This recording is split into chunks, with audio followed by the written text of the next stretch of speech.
Olá, eu sou a Ana Carolina Lima. Eu sou o Gabriel Caldeira Ricardo.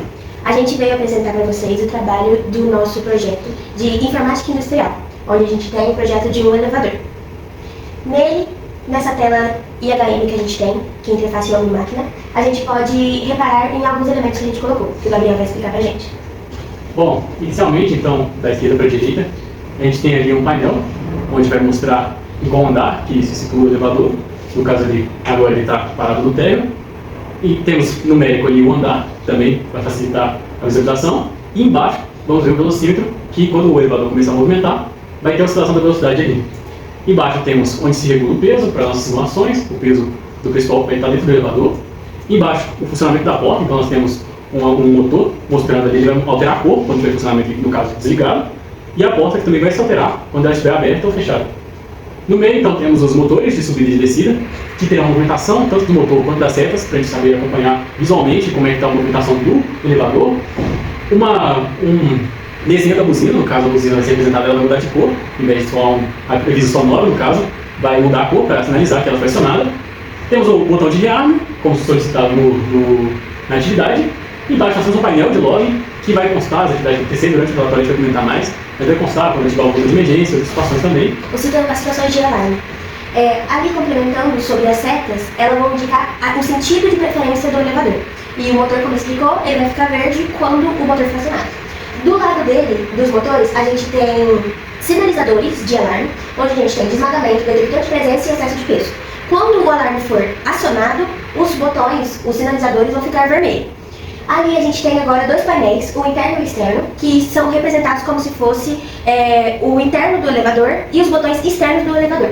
No botão externo, a gente tem as 4 opções de térreo, andar 1, andar 2, andar 3, que também funciona junto com o rearme. A pessoa que está no térreo, ela pode escolher o que ela pode fazer.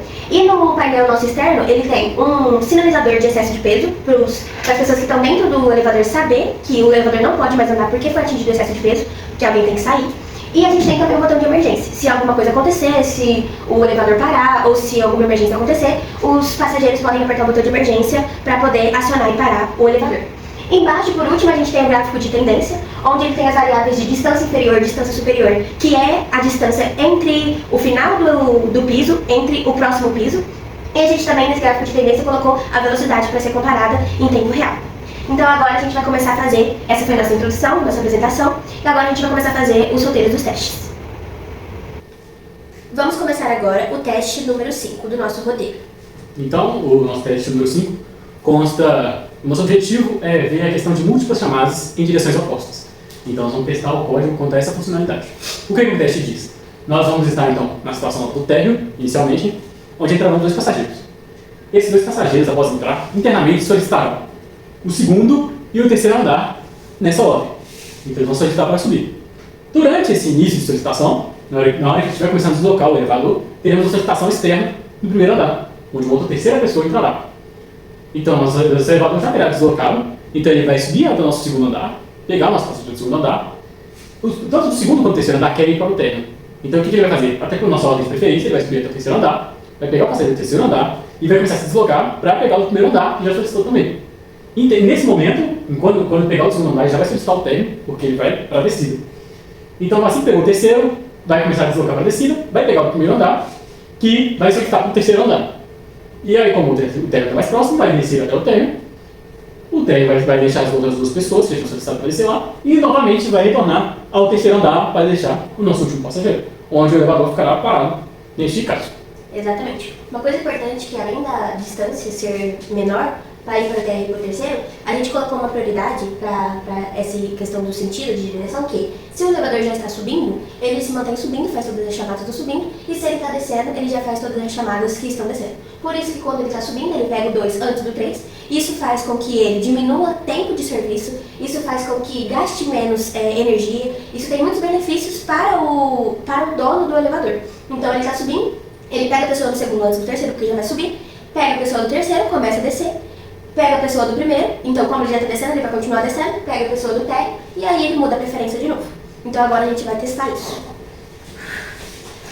Então, o motor está desligado, com a porta aberta, sem nenhuma preferência. Duas pessoas vão entrar no térreo e vai apertar o botão 3, e o botão 2, onde elas querem subir. O que vai acontecer? O motor da porta vai ligar, a porta vai se fechar, a preferência vai ficar para cima, o motor vai estar ligado, a velocidade vai ir de 10 para 30, e quando chegar ali no piso 1, a gente vai apertar o botão externo no piso 1. Pode apertar. Botão externo no piso 1, ele não se desceu, continuou subindo, a preferência está para subir, o motor continuou ligado. Então pegou a pessoa do piso 2, abriu a porta para deixar essa pessoa do piso 2. No piso 3, desculpa, ela não deixa a pessoa no piso 2, a pessoa 2 quer ir pro térreo, aperta lá para mim. A pessoa 2 quer ir pro térreo e a pessoa 3 também quer ir pro térreo. Então ele foi até o 2, pegou a pessoa do 2, subiu até o terceiro, continuou a preferência para subida, continuou o motor ligado, pegou a pessoa no 3, que ele abriu a porta, pegou a pessoa no 3, essa pessoa também vai apertar o térreo, aperta só para mostrar que vai continuar a mesma solicitação. E agora ele mudou a preferência para descida, ligou o motor da porta, vai fechar a porta e agora ele vai começar a descer. A nossa preferência é, quando ele desce, ele chega no andar 1, a pessoa do andar 1, quando ela entrar, ela vai apertar para o botão 3, onde a gente vai testar que tanto o térreo quanto o terceiro está ativo.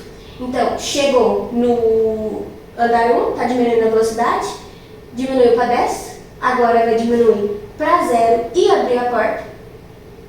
Abriu a porta, a pessoa do andar 1 entrou, vai apertar o botão interno 3, pode apertar.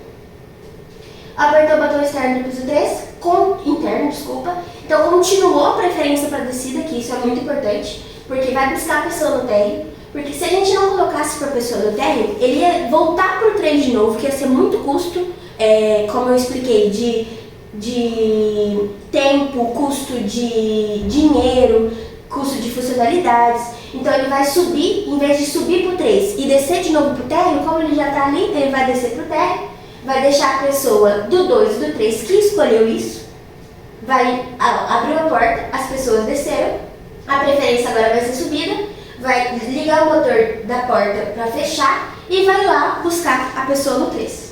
Então esse é o funcionamento esperado que a gente programou, que a gente projetou, o nosso elevador. Então ele vai obedecer essa sequência, como eu falei, porque a gente viu que tinha vários benefícios para isso.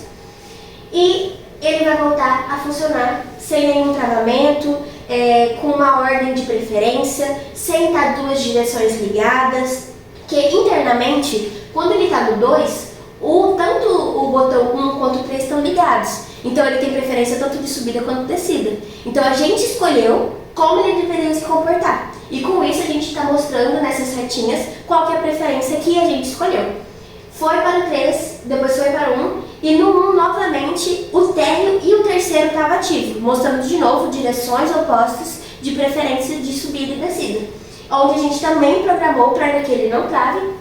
Uma das coisas que a gente colocou como dificuldade, porque deu problema também, então a gente consertou isso em questão de subida e descida, em questão de preferência. E esse foi o funcionamento do roteiro 5.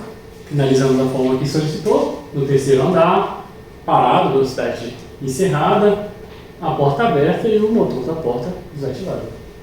Então esse foi nosso trabalho, completamos os 5 roteiros, concluindo também o extra, e nós aprendemos muito com o trabalho, tivemos bastante dificuldades, mas também trabalhamos muito em equipe, um se ajudando, ajudando um ao outro. Eu fiz uma parte do IADM, ele fez uma parte do Codicis, depois a gente trocou, eu arrumei alguns erros que estavam no Codicis, ele arrumou alguns erros que estavam no IADM, aí depois a gente foi complementando com funcionalidades a mais, e esse foi o nosso trabalho. Obrigada por ter assistido até aqui. Muito obrigado.